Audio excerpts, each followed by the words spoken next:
Hello, friends. I last went to Disneyland 20 years ago with my sister, brother-in-law, and their two boys. We had a lot of fun, and it was wonderful to see how magical the Magic Kingdom can be to young people. But it wasn't all magic. The prices, even then, were eye-watering. And the patrons weren't exactly diverse. I remember saying to my sister, "Have you noticed that everyone here is white?" And that was almost literally true. There were very few black or Hispanic people, and the folks from Asia were predominantly rich tourists from Japan, South Korea, and China. But homogeneity wasn't the only thing that marred the magic. One day there was some sort of emergency, and the only way to get out of the park was to go down a kind of service road running behind the buildings of Main Street USA, the park's thoroughfare.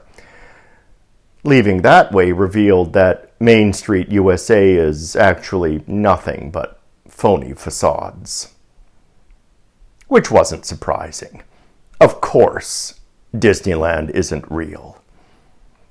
But what was and is real is the fact that it's about a kind of life and version of history that for most people is a fantasy, if for no other reason than economics. All of this was the subject of a New York Times op-ed a few days ago. And then Jimmy Kimmel was canceled, which led to lots of people canceling their subscriptions to Disney Plus and all the streaming services it owns. A friend told me he was outraged by Kimmel's canceling, but wasn't canceling his Disney subscription since he loved Lucasfilm and Marvel movies. This is where we're at, my friends. We live in a Disney-esque world of facades and fantasy, or more to the point, one of emptiness and phoniness.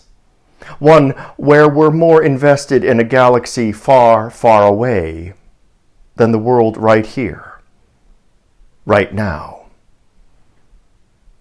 It's a world where most people don't have the luxury of blowing huge sums on cosplay and escapism, but where the illusion of the Magic Kingdom is too readily embraced.